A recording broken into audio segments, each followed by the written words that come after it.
کہ ہمارا کام ہے اپوزیشن کرنا، ہم اپوزیشن کی جانب سے، اور ہم نے حکومت پر ایک پریشر بلڈ کر لیا ہے جس کی وجہ سے حکومت کی اب جو ہے وہ ٹانگیں کانپ رہی ہیں۔ اور ساتھ ہی ساتھ انہوں نے یہ بھی کہا ہے کہ ہم اگر تو عمران خان صاحب ہمارے اسلام آباد پہنچنے سے پہلے استعفیٰ نہیں دے دیتے تو ہم آ کر جو ہے وہ ان کا بندوبست کریں گے، اور وہ عمران خان صاحب کو دھمکی آمیز یا جیسا بھی آپ کہہ سکتے ہیں کہ ان کے اوپر ان کا عمل اس ٹائم جاری ہے۔ دیکھتے ہیں کہ اگلا عمل جو ہے وہ حکومت کی جانب سے کیا لیا جاتا ہے، حکومت ان کو باقاعدہ طریقے سے احتجاج کرنے کا جو ہے وہ حق دیتی ہے یا نہیں دیتی۔ اور انہی بیانات کے دوران جو ہے وہ انہوں نے پاکستان تحریک انصاف یعنی جو ابھی حکومت میں ہے انہیں ایک غیر آئینی اور آپ یہ بھی کہہ سکتے ہیں کہ اسٹیبلشمنٹ کی جانب سے ایک لوگوں کے اوپر مسلط کیا ہوا حکمران جو ہے وہ عمران خان کو بار بار کہا ہے، سلیکٹڈ کی بار بار کہا ہے۔ اور ایک طرف خورشید شاہ کہہ رہے ہیں ہمارے پاس نمبرز پورے ہیں، دوسری طرف بلاول بھٹو زرداری اتنی وثوق سے کہہ رہے ہیں کہ ہمارے آنے سے اسلام آباد آنے سے پہلے سلیکٹڈ کو چاہیے، یعنی عمران خان صاحب کو چاہیے کہ وہ اپنی حکومت چھوڑ کر جو ہے وہ اپنے گھر کو چلے جائیں۔ اتنے وثوق کے ساتھ، اتنے کانفیڈنس کے ساتھ وہ یہ باتیں کر رہے ہیں۔ مگر دوسری طرف خورشید شاہ صاحب کا بھی بیان ہمارے سامنے ہے، اس کو بھی دیکھ لیتے ہیں کہ خورشید شاہ صاحب اس کے سامنے کیا کہتے ہیں۔ وہ کہتے ہیں کہ اپوزیشن کے پاس اگر نمبرز پورے ہیں تو عدم اعتماد کیوں نہیں لے کر آ جاتے، وہ تاخیر کیوں کر رہے ہیں؟ بہت بڑا سوال ہے جناب شاہ محمود قریشی صاحب کی جانب سے، جو ابھی نائب چیئرمین ہیں پیپلز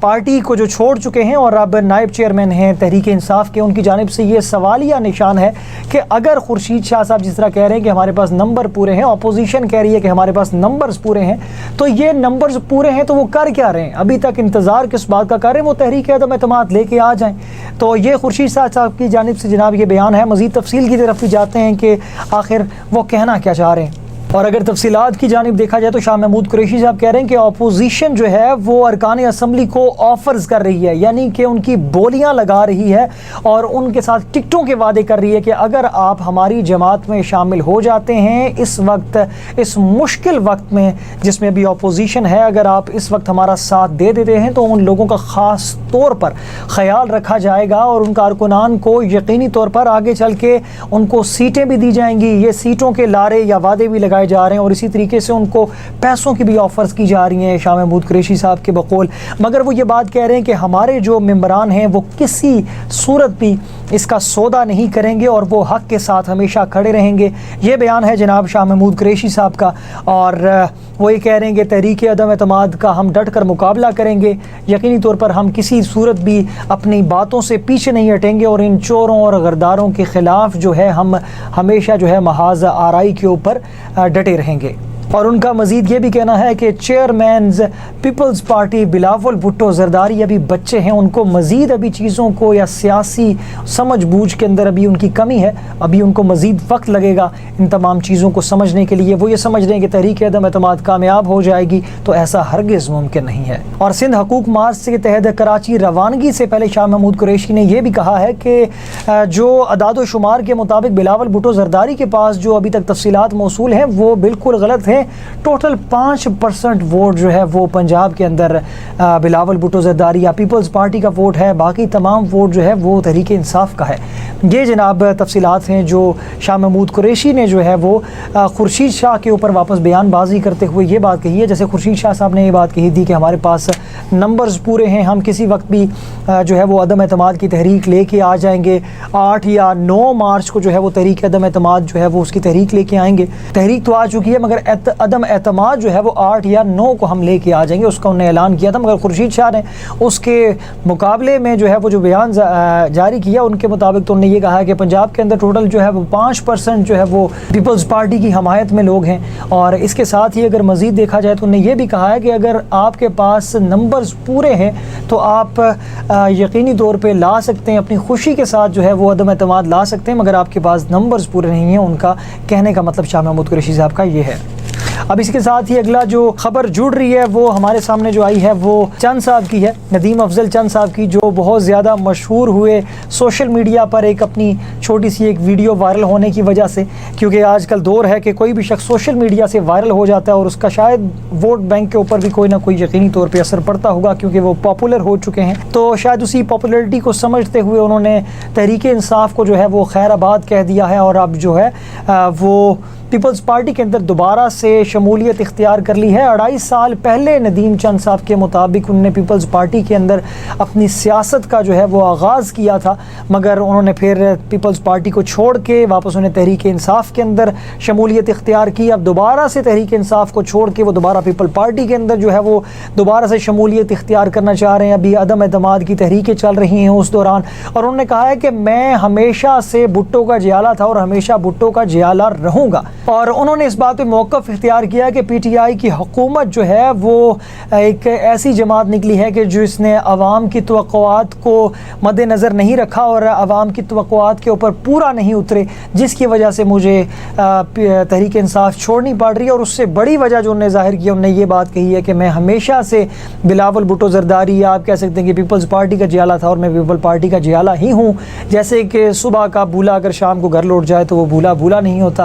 ان کے مطابق ایسا ہی ہے کہ میں نے دوبارہ سے جو ہے وہ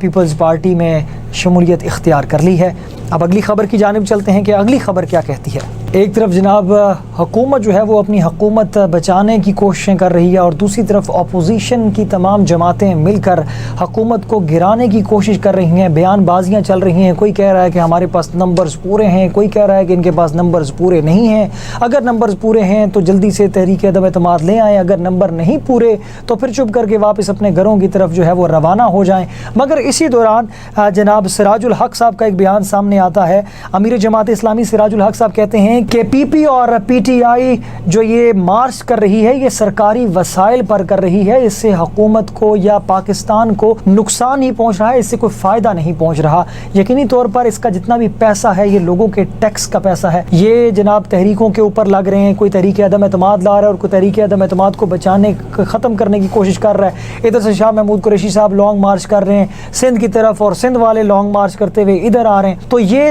اس تمام سچویشن کے اندر سراج الحق صاحب کا ایک نیا بیان سامنے آیا ہے، آپ کہہ سکتے ہیں کہ انوکھا بیان، جو آج کی تاریخ کی سیاست کے اندر بڑا انوکھا سا بیان ہے کہ انہوں نے ایک خاص بات کے اوپر لوگوں کو متوجہ کرنے کی کوشش کی ہے، اور انہوں نے کہا ہے کہ یہ ایک شطرنج کا کھیل کھیلا جا رہا ہے پچھلے 75 سالوں سے عوام کے ساتھ، اور اس شطرنج کے کھیل کے اندر صرف اور صرف ہر کوئی بادشاہ بننے کی کوشش کر رہا ہے، ہر کوئی اپنی کرسی کے چکر میں، کوئی کرسی بچانے کے چکر میں اور کوئی کرسی گرانے کے چکر میں ہے۔ مگر اسی دوران انہوں نے کہا ہے کہ میں اس سندھ کی عوام سے یہ سوال کرنا چاہتا ہوں کہ اس سے کیا فائدہ ہوا ہے لانگ مارچ سے؟ لانگ مارچ اگر سندھ سے اسلام آباد کی طرف آ رہا ہے، اسلام آباد سے اگر سندھ کی طرف جا رہا ہے تو اس سے فائدہ کیا ہے؟ نقصان عوام کا ہے۔ انہوں نے ہمیشہ سے جو حکمران ہیں یا جو سیاسی لوگ ہیں، انہوں نے عوام کے ساتھ ہمیشہ اسی طرح کیا ہے، اور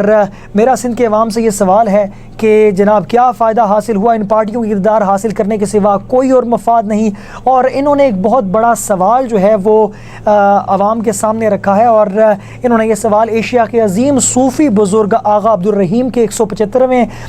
3 روزہ عرس مبارک کی تقریب میں کیا ہے، اور لوگوں کو کہا ہے کہ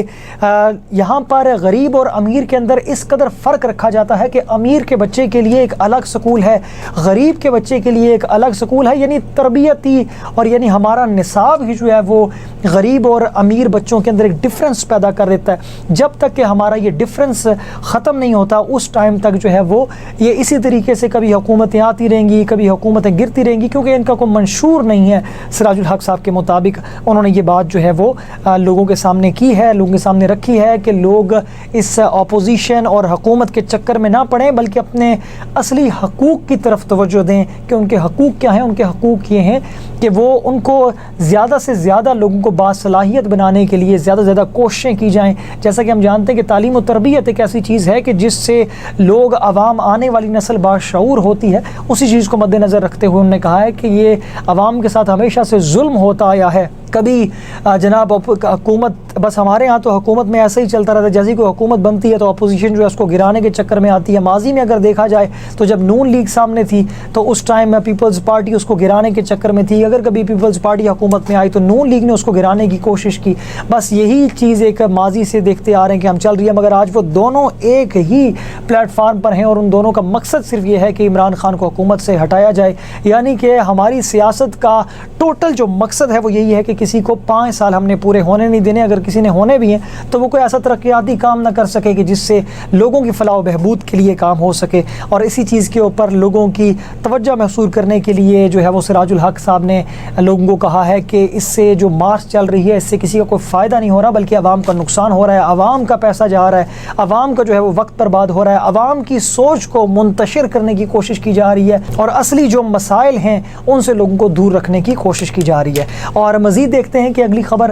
کس طرف جاتی ہے۔ وزیر اعظم عمران خان صاحب کا بیان آیا ہے جناب تحریک عدم اعتماد کے حوالے سے بھی، بڑھتے ہیں اس بیان کی جانب کہ عمران خان صاحب کیا کہتے ہیں۔ اتوار کے روز جناب عمران خان صاحب نے جلسہ عام سے خطاب کیا ہے اور اس جلسے کے اندر انہوں نے اپوزیشن کے جتنے بھی لوگ ہیں، چاہے وہ مولانا فضل الرحمان صاحب ہیں، نواز شریف صاحب ہیں یا زرداری صاحب ہیں، ان کے اوپر تو جملوں کے تینوں نشتر جو ہے وہ چلاتے ہی رہے ہیں، مگر ساتھ ہی امریکہ کو بھی انہوں نے آنکھیں دکھائی ہیں۔ دیکھتے ہیں جناب وہ کیا کہنا چاہ رہے ہیں۔ سب سے پہلے تو یہ دیکھتے ہیں کہ خبر جو لگی ہے، عدم اعتماد ناکامی کے بعد ڈاکوؤں کو نہیں چھوڑوں گا۔ عمران خان صاحب نے جناب سر عام دھمکی لگا دی ہے کہ اگر عدم اعتماد کی تحریک جو ہے وہ کامیاب نہ ہوئی ان کی تو میں ان لوگوں کو چھوڑوں گا نہیں۔ اب یا تو پھر یہ تحریک عدم اعتماد جو ہے وہ کامیاب بنا لے اپوزیشن، ایک یہی جواز بچتا ہے، یا تو پھر اس بات کے لیے تیار ہو جائیں کہ عمران خان صاحب کا غضب اور غصہ جو ہے وہ ان کا منتظر ہے۔ اب جناب دیکھتے ہیں کہ انہوں نے یہ بھی ساتھ کہا ہے کہ یورپی یونین سے بھی پوچھتا ہوں جو خط آپ نے ہمیں لکھا ہے کیا وہ بھارت کو بھی لکھا ہے؟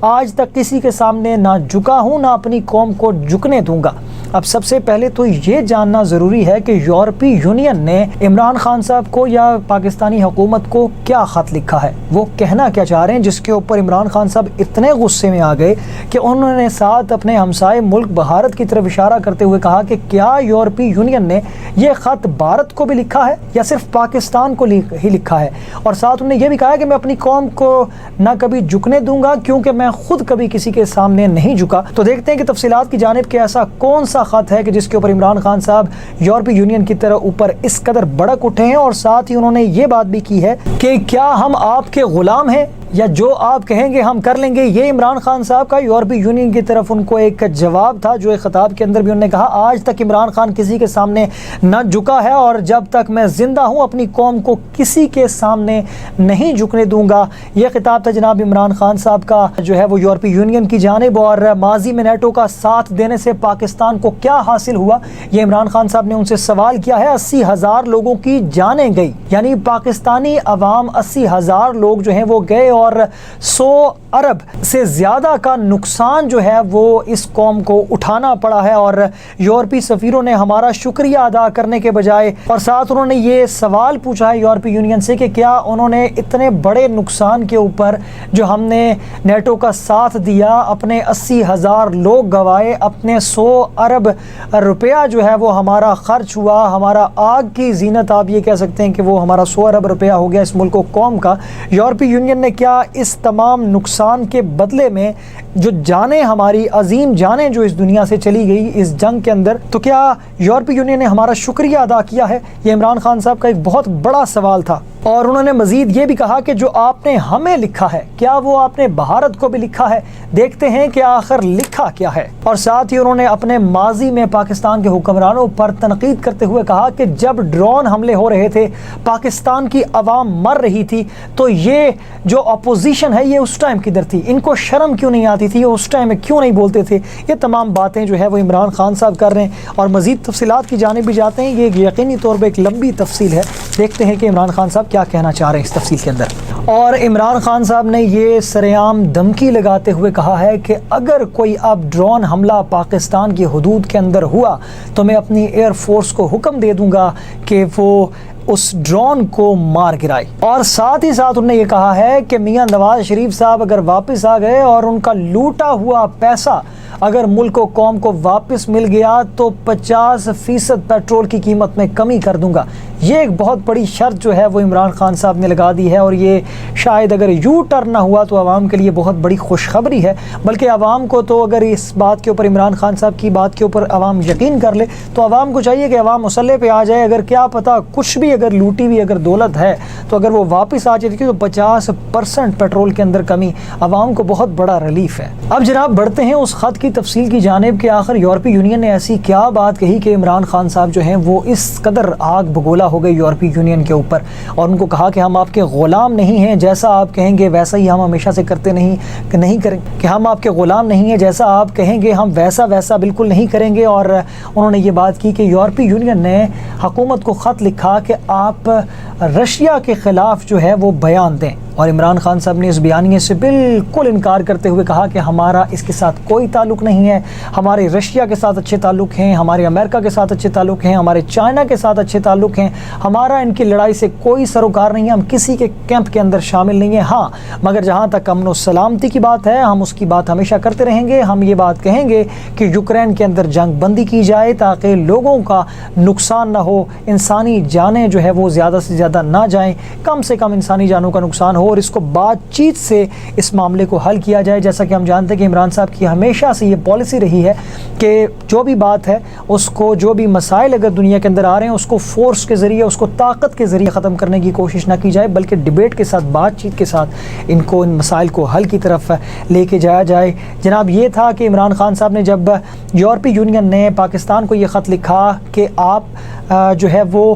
رشیا کے خلاف جو ہے وہ بیان دیں، اس بات کے اوپر عمران خان صاحب آگ بگولا ہو گئے اور انہوں نے کہا کہ ہم آپ کے غلام نہیں ہیں کہ ہم آپ کی ہر بات کو مان لیں گے، اور ساتھ ہی سوالیہ نشان چھوڑ دیا یورپی یونین کے لیے کہ کیا آپ نے یہ بات بھارت کو بھی لکھی ہے یا صرف اور صرف پاکستان کو اپنا غلام سمجھتے ہوئے آپ نے یہ بات کہی ہے کہ ہم یورپی یونین جو ہے وہ اس کی بات مانتے ہوئے رشیا کے خلاف جو ہے وہ بیان بازی کریں، اور ایسا بالکل نہیں ہوگا۔ ساتھ ہی ساتھ انہوں نے اس بات کے اوپر بھی کہی ہے کہ ماضی میں ہم دیکھتے ہیں کہ ڈرون حملے ہوتے آئے ہیں پاکستان کے اوپر، ہم نے اتنی جانیں گنوائی نیٹو فورس کے اور یورپی یونین کے زیر سایہ، 80,000 لوگ ہمارے گئے، 100 ارب سے زیادہ ہمارا نقصان ہوا، مگر اب بھی جب ہم سے اگر یورپی یونین اگر بات کرتی ہے تو ہمیں آنکھیں دکھا کے بات کرتی ہے اور ہمیں کہتی ہے کہ جیسا ہم کہہ رہے ہیں ویسا کرو، تو ایسا اب ہرگز نہیں ہوگا، اور اگر ہمیں دھمکی دی گئی یا اگر ہم پہ ڈرون حملہ کیا گیا تو میں اپنی فورس کو یہ حکم دے دوں گا، ایئر فورس کو، کہ وہ ڈرون کو مار گرائیں۔ اور یہ ایک جانب تھی، اور دوسری طرف عمران خان صاحب نے، نیازی صاحب نے جو ہے وہ آصف علی زرداری صاحب کے اوپر اور اسی طریقے سے نواز شریف صاحب کے اوپر بھی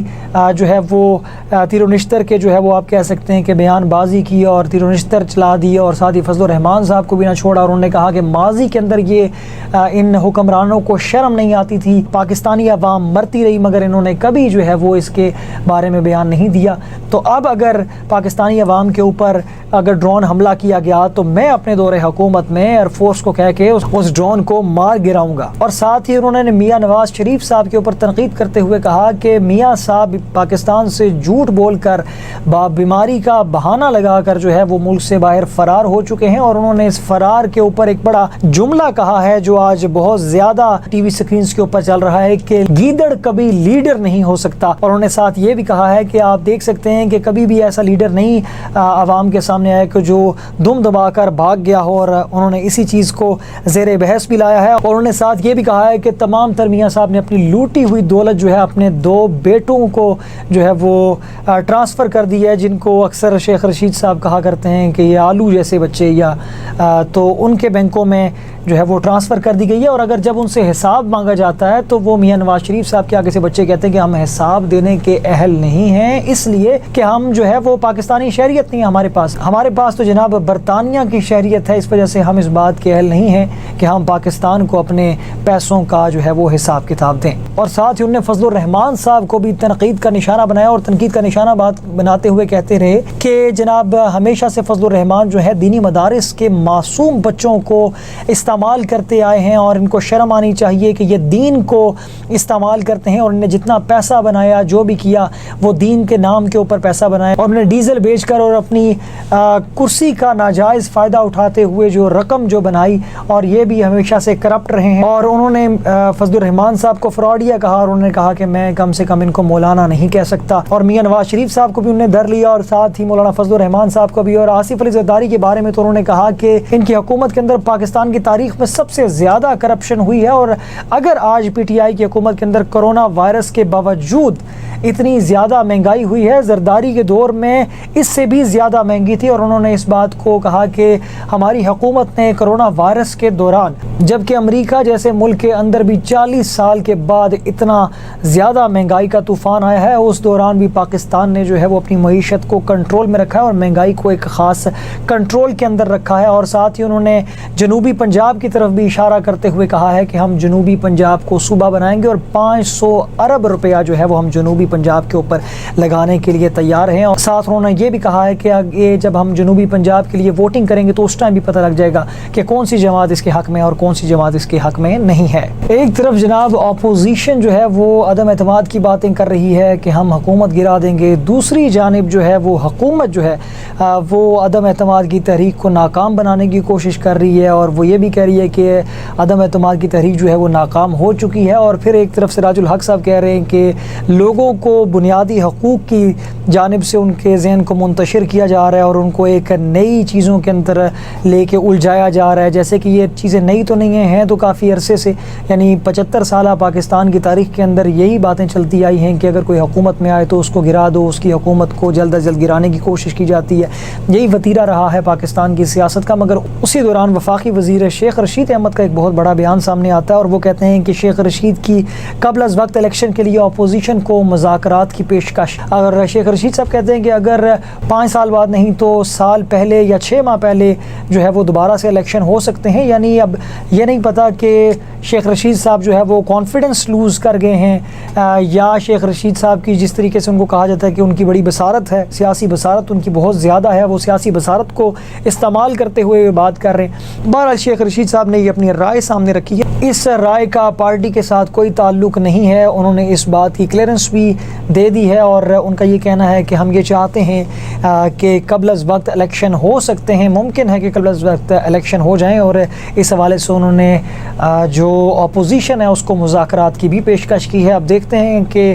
شیخ رشید صاحب کے اس بیان کے پیچھے کیا کہانی ہے، وہ تو کچھ عرصے بعد ہی کھلے گی۔ کیا وہ بھی کہیں اپوزیشن کے دھڑے میں شامل ہونے کی تو کوشش نہیں کر رہے، اس وجہ سے کوئی نرم گوشہ اختیار کر رہے ہیں؟ بہرحال دیکھتے ہیں کہ سیاست کس طرف جاتی ہے۔ اور اگر اب عالمی خبر کی طرف نظر دوڑائی جائے تو مغربی پابندیاں اعلان جنگ کے مترادف ہیں، یہ جناب صدر پیوٹن کا، رشیا کے صدر پیوٹن کا جو ہے وہ بیان آیا ہے۔ انہوں نے کہا ہے کہ اگر